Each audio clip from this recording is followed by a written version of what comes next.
ओम नमो भगवते वासुदेवाय। ओम नमो भगवते वासुदेवाय।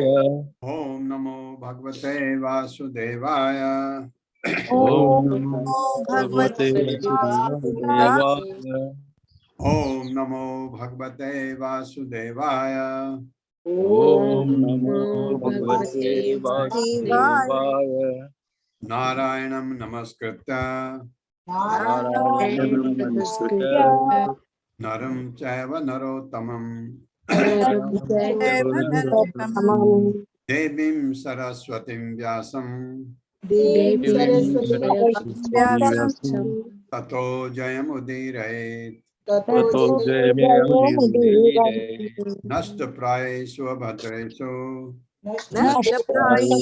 भद्रेषु नित्यं भागवत सेवया नित्यं भागवते सेवया। भगवते उत्तम श्लोके भगवते उत्तम श्लोके भक्तिर्भवति नैष्ठिकी। भक्तिर्भवति नैष्ठिकी। हरे कृष्णा। आप सबका स्वागत है। प्रभु जी धन्यवाद। हरे कृष्ण हरे कृष्णा। हरे प्रणाम प्रभु जी। हरे कृष्णा। हरे कृष्णा प्रभु। हरे कृष्णा। तदिदं भगवान राजन एक आत्मा आत्मनां तद् अंतरो अनंतरो भाति पश्यतं माययोरुधा।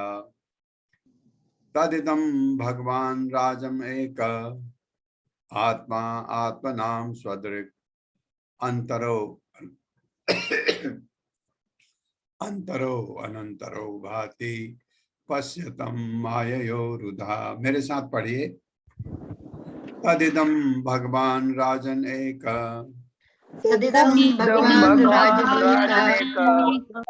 आत्मा आत्मनां स्वदृक् अंतरो अनंतरो भाति पश्यतं माययोरुधा।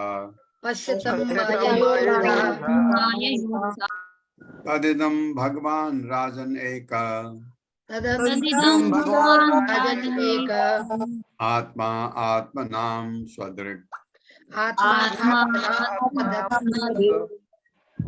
अंतरो अनंतरो भाति पश्यतां माययोरुधा।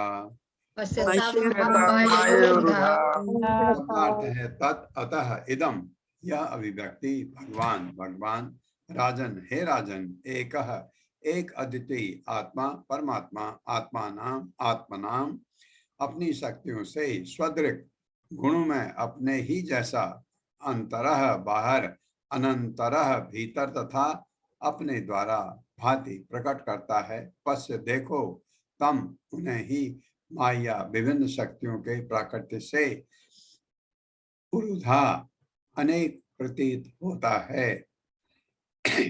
अतएव हे राजन तुम्हें एकमात्र परमेश्वर को देखना चाहिए जो अद्वितीय हैं और जो विभिन्न शक्तियों से साक्षात प्रकट होते हैं और भीतर तथा बाहर दोनों में हैं।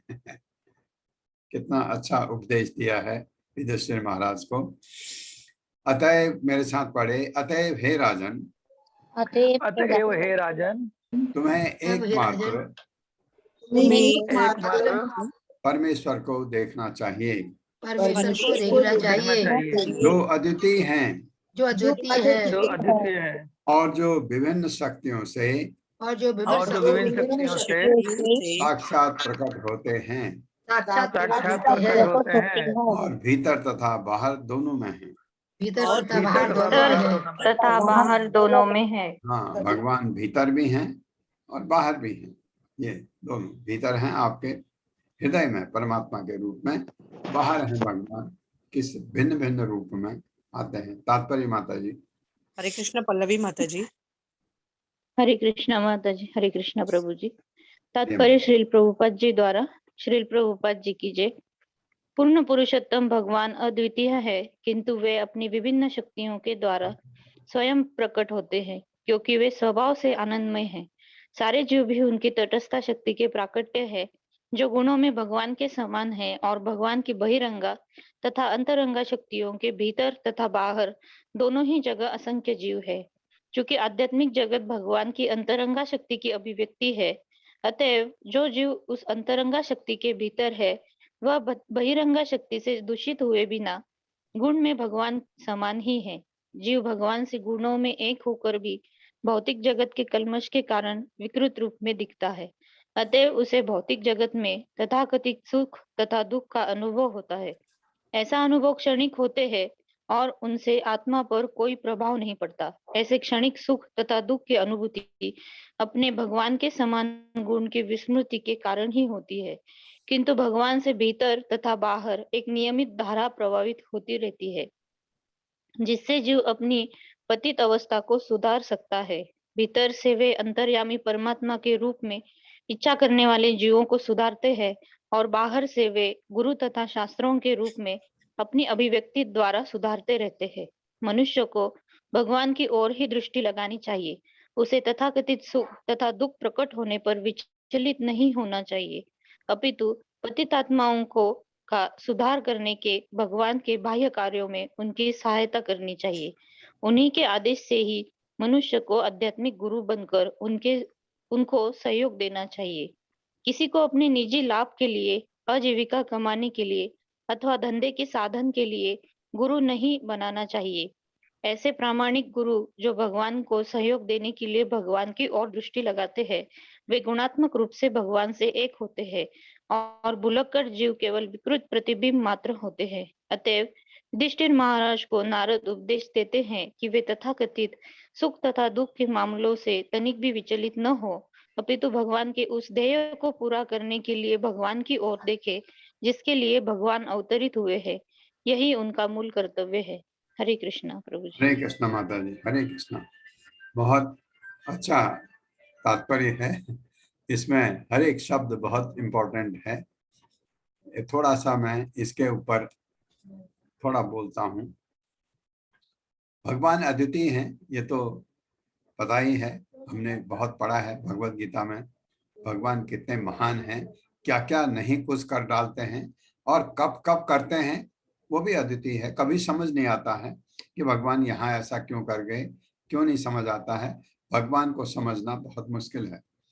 भगवान को भगवान का भक्त ही समझ सकता है बहुत हद तक, और वो भी भगवान का अगर बहुत ही अनन्य भक्त है, भगवान का सांसद है, वो भगवान को बहुत कुछ समझ सकता है। हम जैसे मूर्ख लोग जिन्हें अभी भक्ति मार्ग में ही बड़ी कठिनाई होती है करने में, हम भगवान को बहुत कम समझ पाते हैं। भगवान स्वभाव से आनंदमय हैं। भगवान चितानंद। सारे जीव भी उनकी तटस्थ शक्ति के प्राकट्य हैं। हम भी भगवान की तटस्थ शक्ति हैं। गुण में हम भगवान जैसे हैं। क्यों? क्योंकि आत्मा दिव्य है, भगवान दिव्य हैं पूरे, लेकिन मात्रा में हम बहुत कम पड़ जाते हैं। हमारा शरीर के अंदर एक बहुत ही छोटा कण है जो हमारे पूरे शरीर में चेतना दिए हुए है, जिसे हम आत्मा करके कह के पुकारते हैं। यह आत्मा इतनी छोटी है। आत्मा, जैसे मैं बार बार आपको बताता हूँ, सोने का सिक्का अगर गंदगी में कीचड़ में चला गया वो सोना ही रहता है। इसी तरह आत्मा, जिससे हम अगर तमोगुणी हैं तो आत्मा कितने गंदी चीजों से, हमारी इच्छाओं से घिरी हुई है। लेकिन आत्मा है शुद्ध, लेकिन आत्मा पर प्रभाव पड़ता है। आत्मा पर ये गंदी चीजों का असर पड़ता है। ऐसा लगता है कि ये आत्मा अशुद्ध हो गई। आत्मा अशुद्ध नहीं होती है, लेकिन आत्मा अशुद्धियों से घिरी रहती है। ऐसा लगता है कि आत्मा अशुद्ध है। ऐसा भी लगता है कि आत्मा ये कर रही है, आत्मा करती नहीं है। कभी कभी आत्मा उनके प्रभाव में इतना फंस जाती है कि आत्मा सोचती है शायद यही ठीक है, हालांकि आत्मा का उनसे कुछ लेना देना नहीं। ये प्रभुपाद ने बड़े अच्छी तरह समझाया है भगवत गीता में। तो हम में वो इच्छा है। क्या इच्छा है हमें हेड बनने का। जैसे भगवान पूरे आध्यात्मिक जगत, भौतिक जगत के हेड हैं भगवान, तो हम में भी क्योंकि वो गुण है थोड़ा सा, और हमें भी ये इच्छा होती है।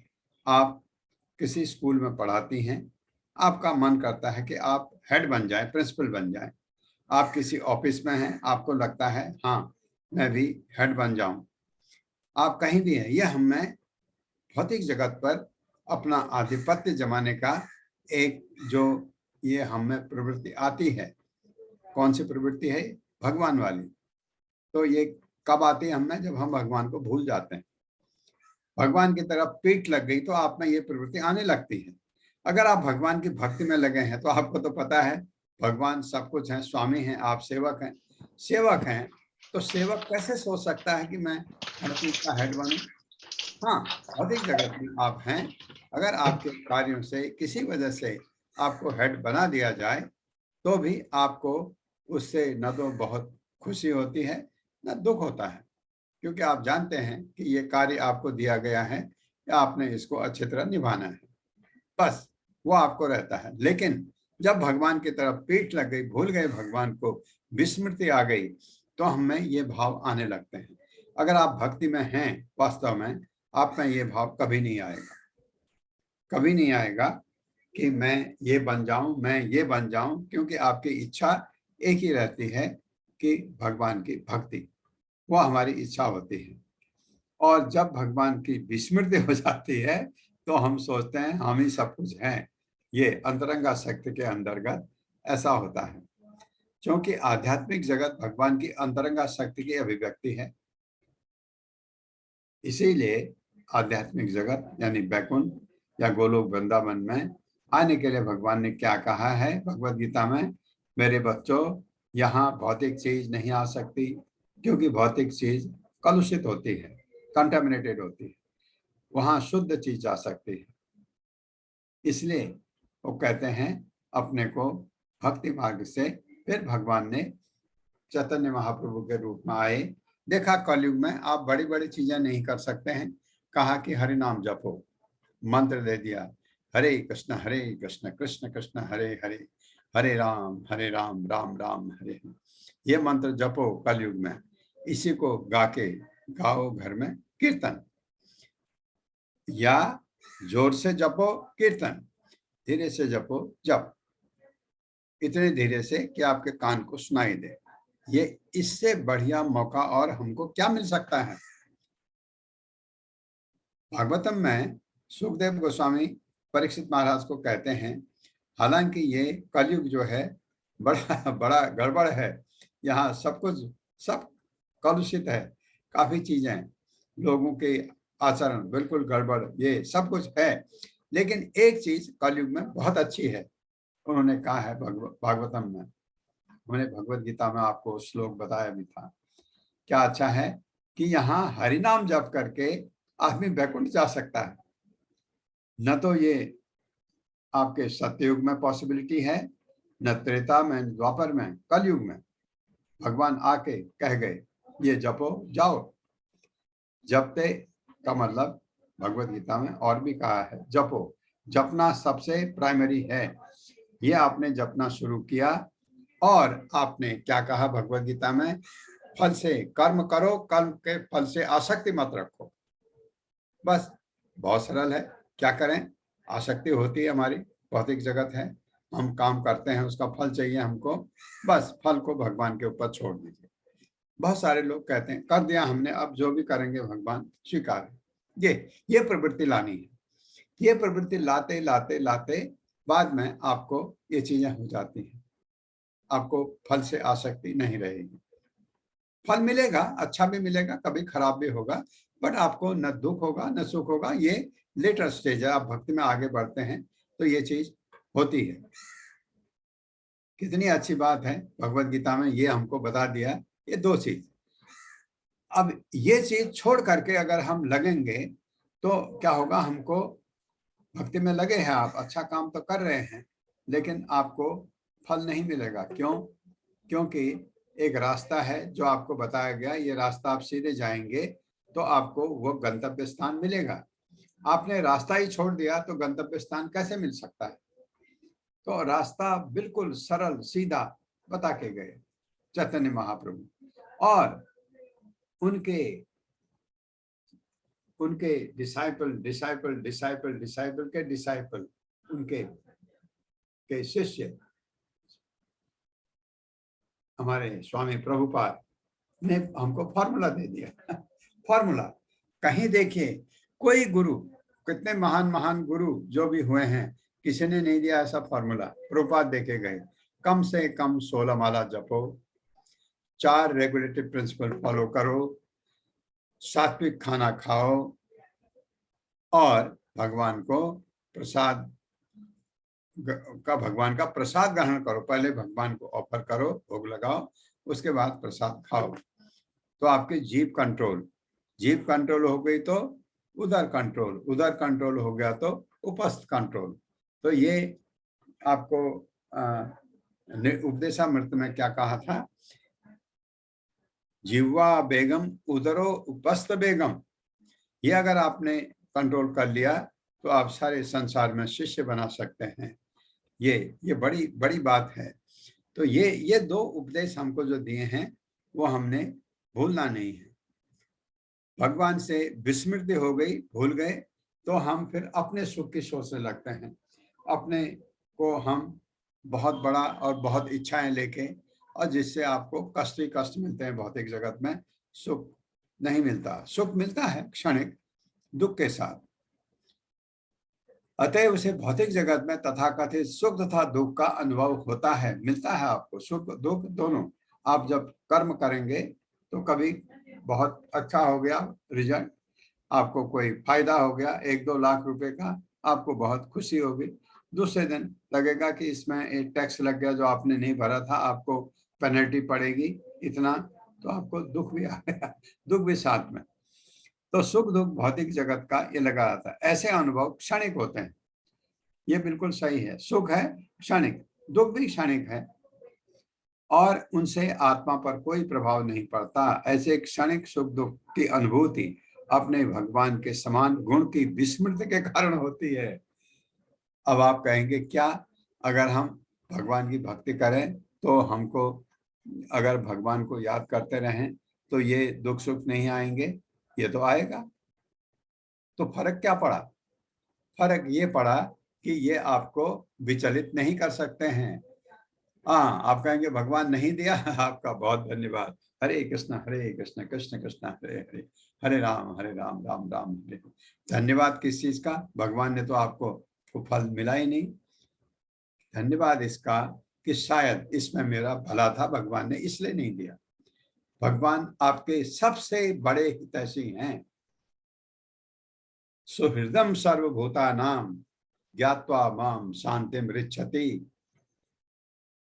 कहते हैं ना। सुहृदम सर्वभूतानां, सर्वभूतानां सारे प्राणियों के, सुहृदम, सुहृद का मतलब होता है हितैषी। भगवान से बड़ा हितैषी आपका कोई नहीं है। आप जानते हैं आपका हितैषी इस भौतिक जगत में आपके माँ बाप सबसे बड़े हितैषी, या कोई भी आपका अगर कोई मित्र हो, कोई हो जिसको आप सोचते हैं कि मेरा पति है, मेरा बेटा है, मेरे बहन है, कोई हो सकता है, तो उससे बड़ा हितैषी भगवान। भगवान आपका हर हाल में भला चाहते हैं। अगर आप से माँ बाप के लिए कोई गलती हुई, बहन के लिए, भाई के लिए, पति के लिए कोई गलती आपसे हो गई, तो वह आपसे नाराज भी हो सकते हैं। और भगवान से के विस्मृति हो गई, आप भूल गए, भगवान नाराज नहीं होते हैं। भगवान कहते सुधर जा, सुधर जा, फिर मैं फिर प्रलय करूंगा, फिर तेरे को फिर मैं इस योनि में ला सकता हूं, फिर सबल जा, चांस देते रहते हैं। ये फर्क है। सबसे हितैषी हैं भगवान। भगवान के से भीतर तथा बाहर एक नियमित धारा प्रभावित होती रहती है, जिससे जीव अपनी पतित अवस्था को सुधार सकता है। ये धारा प्रभाव क्या होती है? फिर प्रलय, फिर सृष्टि, फिर प्रलय, फिर सृष्टि, फिर प्रलय, फिर सृष्टि, ये चलता रहता है, ताकि आप कभी आपको मौका मिले, आप समझें। मनुष्य को भगवान की ओर ही दृष्टि लगानी चाहिए, प्रभुपाद कह रहे हैं। उसे तथाकथित सुख तथा दुख प्रकट होने पर विचलित नहीं होना चाहिए। ये होंगे आपको, जैसे मैं कह रहा था कि आप भक्ति कर रहे हैं तो क्या सुख दुख नहीं आएंगे? आएंगे। आपको विचलित नहीं कर सकते। अपितु पतित आत्माओं का सुधार करने के भगवान के बाह्य कार्य में उनकी सहायता करनी चाहिए। बाह्य कार्य क्या हो रहे हैं? भगवान के भक्त भगवान के भगवत गीता भागवतम का प्रचार कर रहे हैं। जैसे आप ये देखते हैं, मंदिर में 2-4 भक्त लोग होते हैं, कितनी मेहनत करते हैं भगवान की सेवा करने में। आप क्या कर सकते हो? उनकी मदद करिए। बाह्य कार्य में, ये कार्य में उनकी सहायता करिए। वो भगवान का कार्य है, वो उस भक्त का काम नहीं है। वो किताबें लेकर के, दुबले पतले 8-10 किताबें लेकर के, उनसे सहन भी नहीं हो रही होती हैं, सड़कों पर खड़े रहते हैं। मदद करिए ना। किसकी मदद है? वो भगवान की सेवा है। ये कह रहे हैं, ये हमको करना चाहिए। किसी को अपने निजी लाभ के लिए, आजीविका कमाने के लिए अथवा धंधे के साधन के लिए गुरु नहीं बनना चाहिए। आपको बहुत अच्छा ज्ञान हो गया, आपको भगवान की अनुभूति भी होने लगी। ऐसा होगा जब आप भक्ति में बहुत आगे बढ़ेंगे, आपको भगवान तो नहीं दिखेंगे अभी, क्योंकि आंखें हमारी सड़ी हुई हैं। ये तो दिव्य नहीं है, भौतिक है। मैं सड़ी कहता हूँ भौतिक के लिए। तो हम इन आंखों से हम भगवान को नहीं देख सकते, लेकिन भगवान अनुभूति कराते हैं आपको ऐसी अनुभूति होगी। आप भक्ति में लगे रहिए, ये अनुभूति होने लगती है। अनुभूति होने का मतलब भगवान पर आपका विश्वास अटूट होने लगता है। भगवान हैं, ये विश्वास होने लगता है। तो आपको इतना ज्ञान हो गया, आपको कहा कि आप क्लास ले लो, आपने क्लास लिया, गुरु बन गए आप, शिक्षा गुरु। आप गुरु 2 प्रकार के होते हैं, एक दीक्षा गुरु है, वो एक ही होता है। शिक्षा गुरु कई हो सकते हैं। किसी से आपने कुछ सीखा, दूसरे से आपने कुछ सीखा, तीसरे से आपने कुछ सीखा, तो शिक्षा गुरु कितने भी हो सकते हैं। किसी ने आपको थोड़ा सा कुछ समझा दिया, वो भी आपका शिक्षा गुरु। आपके आपस में एक दूसरे, किसी को थोड़ा ज्यादा ज्ञान होता है, आप उससे कुछ सीखते हैं, वो भी आपका शिक्षा गुरु है। तो आपको अगर शिक्षा गुरु बना दिया गया मंदिर ने, आप पढ़ाने लग गए, आप में एक तो अहंकार नहीं आना चाहिए, वो आपको फिर डुबा देगा। एक, अरे मैं तो ये हो गया, नहीं, बिल्कुल नम्र। ये भगवान की कितनी बड़ी कृपा है कि मुझे ये ऐसा मौका मिला है कि मैं भगवान के बारे में 2 शब्द बोल सकूं। मुझे कितना मन है भगवान के लिए। आपके मन करते करते आपको कभी कभी आंसू आने लगते हैं कि ऐसा मैं इस लायक तो हूं ही नहीं, मुझे ये मौका क्यों मिला है। तो भगवान कहते बेटा लायक बन तेरे को चांस दिया, लायक बन। ये जापान का एक शब्द है, मुझे बड़ा अच्छा लगा, मैं आपसे शेयर करता हूँ। जापान में जब कभी कोई बच्चा आता है, किसी की कोई इंटरव्यू है, कोई बच्चे का कोई परीक्षा है, तो हर कोई उससे गुड लक नहीं कहते जापान में, गंबाते को दर्शाए। गंबाते, गंबारी मास, वो गंबाते मतलब come up to the expectation, मेहनत करो, मेहनत करो लायक बनने के लिए, उस लायक बनने के लिए। तो बड़ा अच्छा वर्ड है। वो क्या कहता है, सिर झुकाते गंबारी मास, मैं मेहनत करूंगा, मैं कोशिश करूंगा उस लायक बनने की। तो ये भगवान कहते हैं मौका दे दिया, बेटा मेहनत कर, लायक बन। ये तो आप ये हम में गुण आने चाहिए। तो इसलिए उसका उपयोग पैसा कमाने के लिए कभी नहीं करना चाहिए। प्रभुपाद लिखते हैं ये, प्रभुपाद को ये जो भागवत सप्ताह करके लोग पैसा कमाते हैं, प्रभुपाद को कतई पसंद नहीं। प्रभुपाद उसका बहुत खंडन करते हैं। वे अब क्या है, ऐसे प्रमाणिक गुरु जो भगवान को सहयोग देने के लिए भगवान की ओर दृष्टि लगाते हैं, जैसे आपके इतने क्लासेस चलते हैं, वे सब मंदिर को मदद कर रहे हैं। मंदिर क्या कर रहा है, भगवान का कार्य। तो उसमें अगर उनको मंदिर करते हैं, वे गुणात्मक रूप से भगवान से एक होते हैं, गुणात्मक रूप से, क्योंकि उनका भगवान का उपदेश देते हैं। गुणात्मक रूप से तो हम भगवान के जैसे होते हैं, क्योंकि हम दिव्य हैं आत्मा।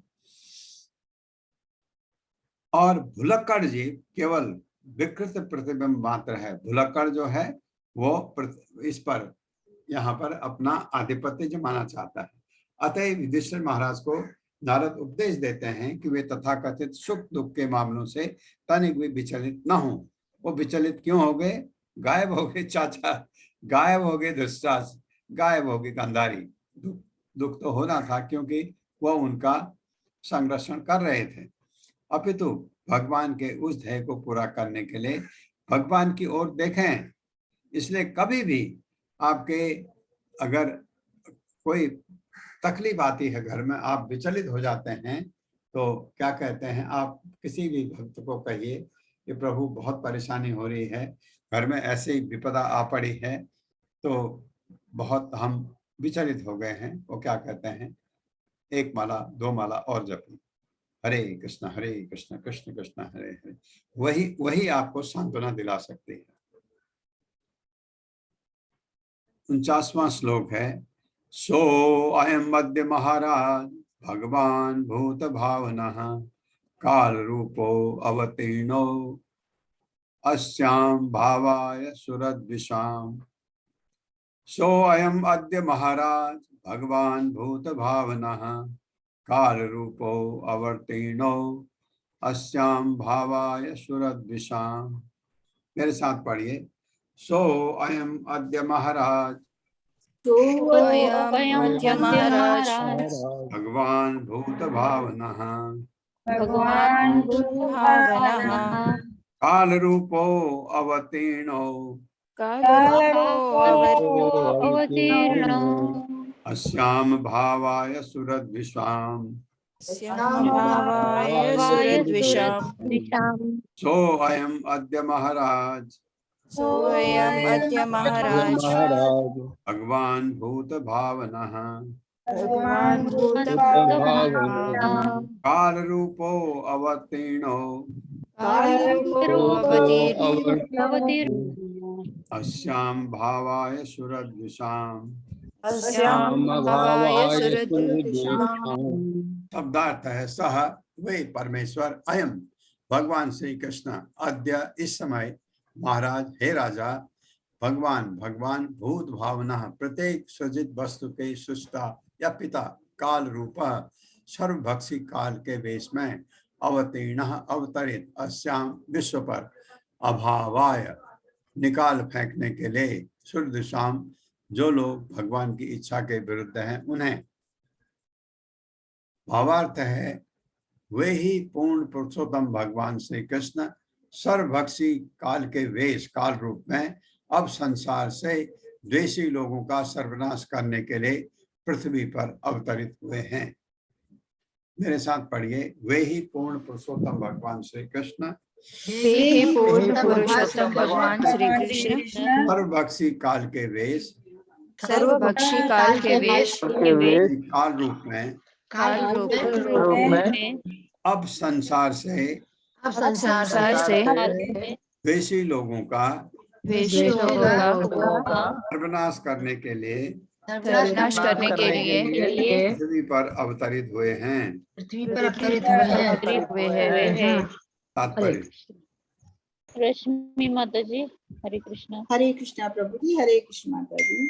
शील प्रभुपाद की जय। शील प्रभुपाद द्वारा तात्पर्य, मनुष्य की दो श्रेणियां हैं, द्वेषी तथा आज्ञा पालक। चूंकि परमेश्वर एक हैं और वे सभी जीवों के पिता हैं, अतएव द्वेषी लोग भी उन्हीं की संतान हैं, लेकिन वे असुर कहलाते हैं। किंतु जो जीव सर्वोपरि पिता के प्रति आज्ञाकारी हैं, वे देवता कहलाते हैं, क्योंकि वे जीवन की भौतिक अवधारणा द्वारा कलुषित नहीं होते हैं। असुर लोग ना तो केवल भगवान के अस्तित्व को नकार करके द्वेष दिखाते हैं, अपितु वे अन्य समस्त जीवों से भी द्वेष रखते हैं।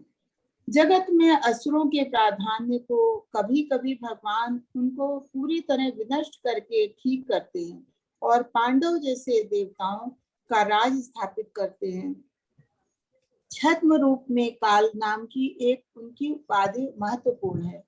वे रंच मात्र भी भयावह नहीं है, अपितु वे शाश्वतता, ज्ञान तथा आनंद के दिव्य रूप हैं। जो भक्त उनके सामने उनका वास्तविक रूप प्रकट होता है, जो भक्त है उनके सामने उनका वास्तविक रूप प्रकट होता है, किंतु जो अभक्त है उनके लिए वे काल रूप में प्रकट होते हैं, जो उनका कारण रूप है।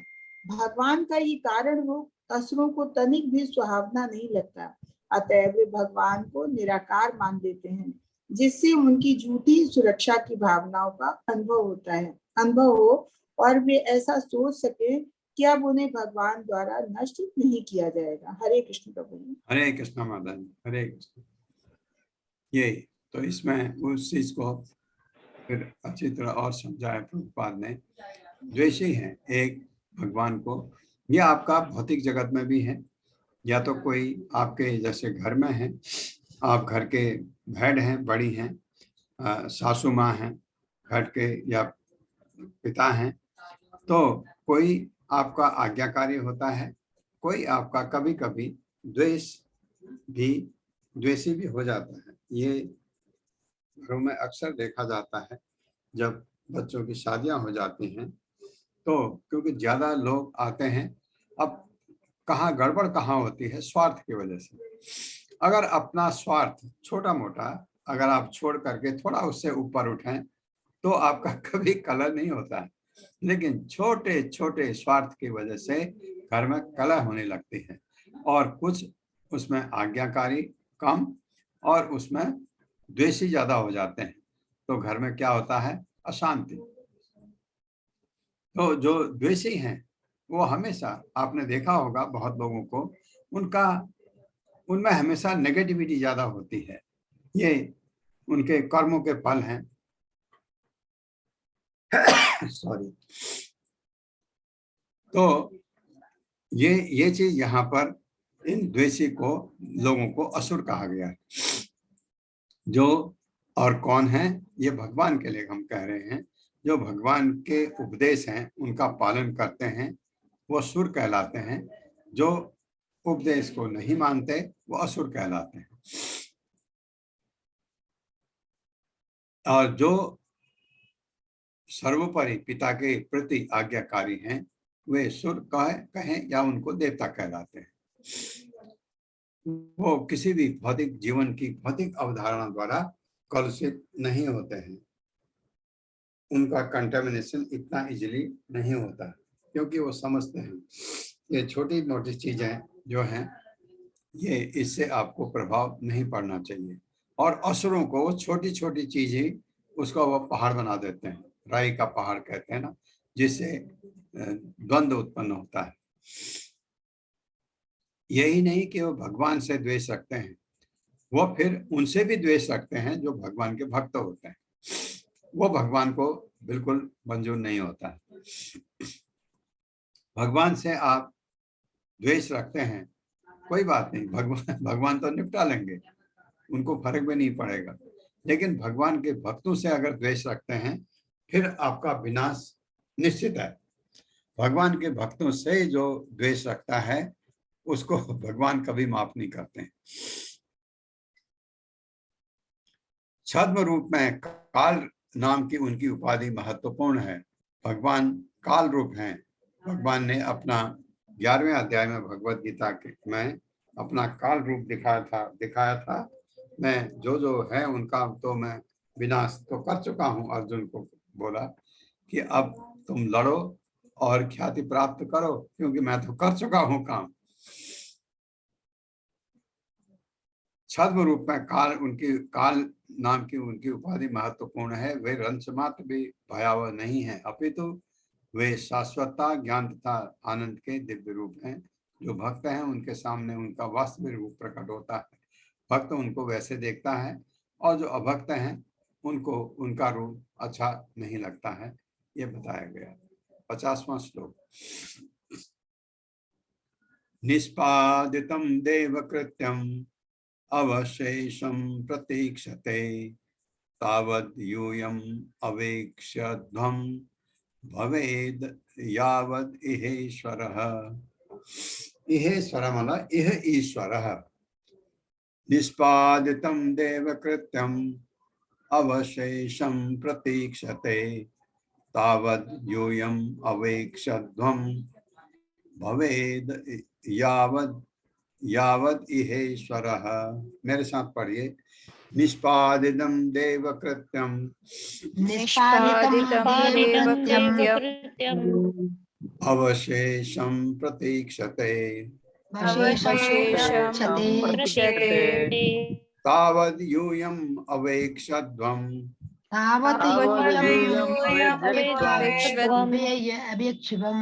भवेद् यावद् इहेश्वरः।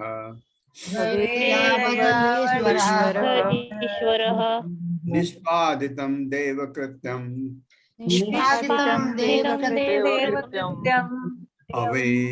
अवशेषं प्रतीक्षते तावद् यूयम् अवेक्ष्यध्वं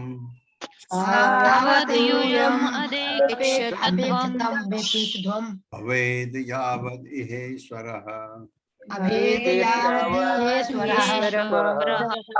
निष्पादितं देवकृत्यम्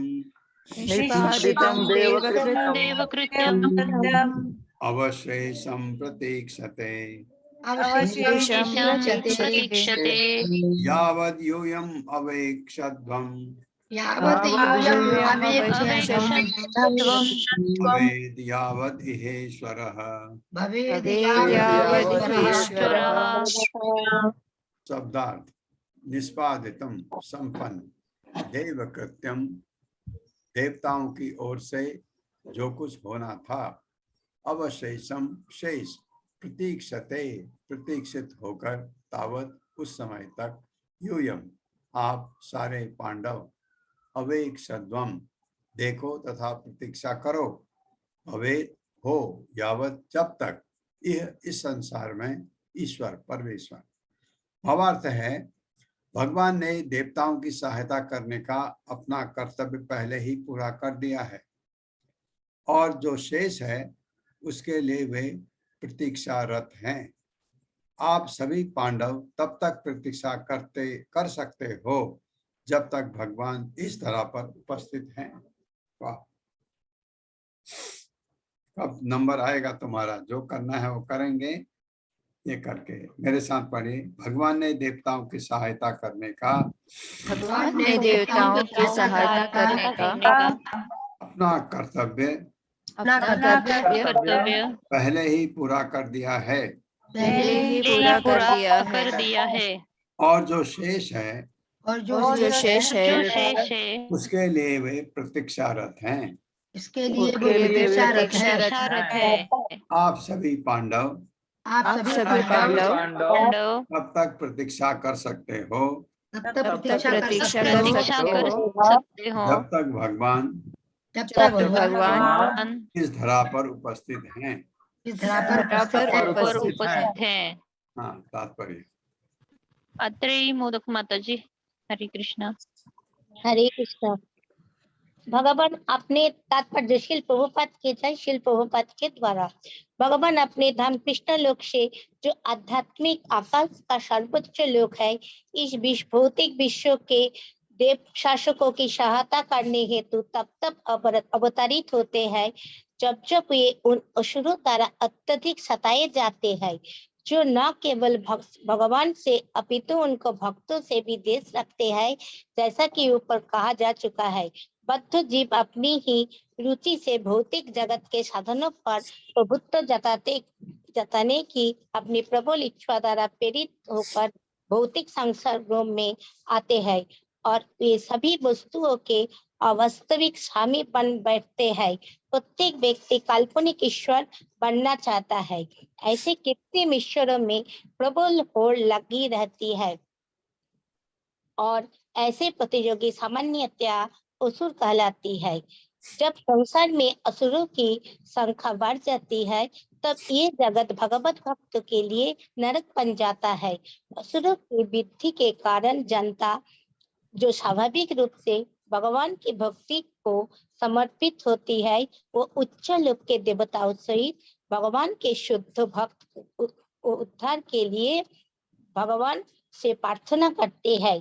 तब भगवान या तो स्वयं अपने धाम से नीचे आते हैं या अपने भक्तों में से किसी को मानव या पशु समाज की गिरी दशा सुधारने के हेतु नियुक्त करते हैं। ऐसी अशांति केवल मानव समाज में ही नहीं, अपितु पशुओं, पक्षियों या उच्च लोकों की देवताओं सहित अन्य जीवों के बीच भी मस्ती रहती है। भगवान श्री कृष्ण तब कंस, जरासंध तथा शिशुपाल जैसे असुरों का वध करने हेतु स्वयं अवतरित होते हैं। महाराज युधिष्ठिर के शासन काल में लगभग इन समस्त असुरों का वध श्री भगवान ने किया। अब वे अपने ही वंश यदुवंश के विनाश की प्रतीक्षा में थे, जो इस संसार में उनकी अपनी इच्छा से ही प्रकट हुआ था। वे अपने नित्य धाम जाने के पूर्व इस वंश को समेट लेना चाहते थे। नारद मुनि ने महात्मा विदुर की ही तरह यदुवंश असन्न विनाश की बात प्रकट नहीं होने दी, किंतु अप्रत्यक्ष रूप से उन्होंने राजा तथा उनके भाइयों से संकेत कर दिया कि वे इस घटना के घटने तथा भगवान के प्रयाण करने तक प्रतीक्षा करें। हरे कृष्ण। हरे कृष्ण माता जी। ये कहा है कि जो अभी प्रतीक्षारत है कौन, जो देवता लोग हैं, भगवान ने उनके लिए काफी कर दिया। देवता लोगों की परेशानी क्या होती है, वो भगवान के वो सुर हैं, भगवान को मानते हैं, असुर नहीं मानते हैं। असुर देवताओं को बहुत तंग करते हैं, तो भगवान जब असुरों को मार देते हैं तो देवताओं का भला हो गया। इसी तरह जो अभक्त भगवान के भक्तों को तंग करते हैं, भगवान उनका विनाश तो अवश्य करते हैं। तो बाहर से ऐसा करके, और अब ये जो बताया गया, अब बारी है, वो भगवान ने तो कुरुक्षेत्र के युद्ध में सब कुछ कर दिया। अब बारी लगती है वंशियों की, यादवों की, जिनको लेकर वो आए थे पूरे, और उनको समेट के जाने की प्रतीक्षा करो। कहते हैं प्रयाण जब भगवान इस भौतिक जगत को छोड़ के वैकुंठ को, अपने धाम गोलोक वृंदावन को जाएंगे, प्रयाण, उसकी प्रतीक्षा करें। ये बोला गया। एक श्लोक और पढ़ते हैं। धृतराष्ट्रः सह भ्राता गांधार्य च स्वभार्यया दक्षिणेन हिमवत्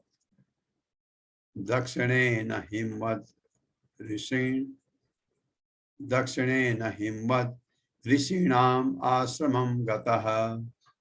धृतराष्ट्रः सह भ्राता गांधार्य च स्वभार्यया दक्षिणेन हिमवत् ऋषीणाम् आश्रमं गतः। मेरे साथ पढ़िए। धृतराष्ट्रः सह भ्राता गांधार्या च स्वभार्यया दक्षिणेन हिमवत् दक्षिणेन हिमवत् ऋषीणाम् आश्रमं गतः ऋषीणामाश्रमगतः धृतराष्ट्रः सह भ्राता भ्रात्रा गान्धार्य च स्वभार्यया गान्धार्या च स्वभार्यया दक्षिणेन हिमवत् दक्षिणेन हिमवत् ऋषीणाम् आश्रमं गतः। ऋषीणामाश्रमं गतः। शब्दार्थ धृतराष्ट्र सह सात भ्राता अपने भाई विदुर के गांधारी भी च तथा स्वभार्यया अपनी पत्नी दक्षिण दिशा में हिमवतः हिमालय पर्वत के ऋषियों का आश्रम में गतः गए।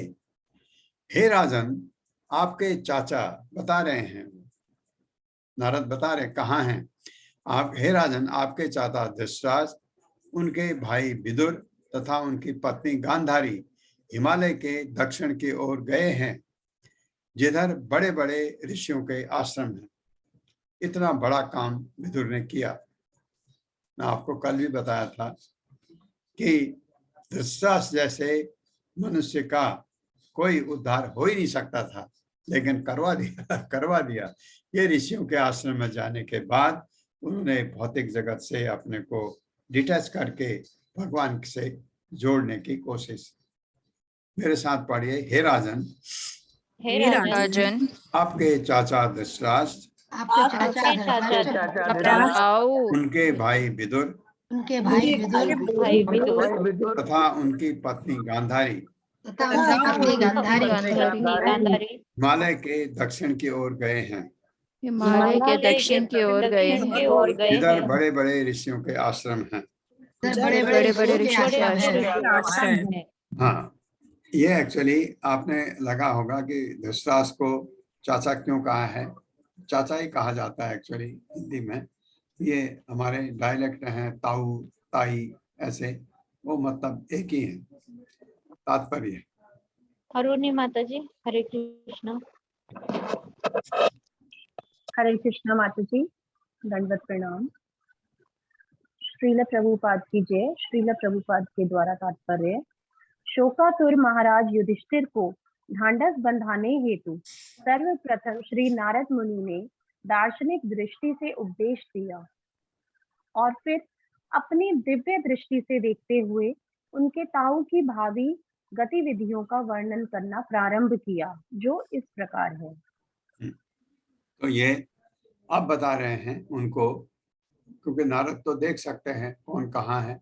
बताया कि दक्षिण दिशा में वो आश्रम की ओर जाते हैं। फिर उसके बाद विदुर कैसे अपना शरीर त्यागते हैं, धृतराष्ट्र अपना शरीर कैसे त्यागते हैं, गांधारी अपना शरीर कैसे त्यागते हैं, ये आएगा इसके बारे में। तो ये बताते हैं। तो पहले समझाने का कोशिश किया, क्योंकि वो बहुत भावुक हो गए थे अपने इनके बारे में। तो नारद ने पहले उनको दार्शनिक ज्ञान दिया कि दुख का कारण तो कुछ है ही नहीं, तुम दुख क्यों कर रहे हो, और भगवान पर अपना मन लगाओ, इन चीजों से विचलित अपने को मत करो। और उसके बाद बताया वो कहाँ हैं और आगे क्या करेंगे, ये भी पता लगेगा। ओम अज्ञान तिमिरान्धस्य ज्ञानाञ्जनशलाकया चक्षुरुन्मिलितं येन तस्मै श्री गुरवे नमः। नमो विष्णुपादाय कृष्णपृष्ठाय भूतले श्रीमते भक्तिवेदांत स्वामिनिति नामिने। नमस्ते सारस्वती देवे गौरवाणी प्रचारिणे निर्विशेष शून्यवादी पाश्चात्य। जय हो श्री कृष्ण चैतन्य प्रभु नित्यानंद, श्री अद्वैत गदाधर शिवासादि गौर भक्त वृंद। हरे कृष्णा कृष्ण कृष्णा हरे हरे, हरे राम राम राम हरे हरे। एक चीज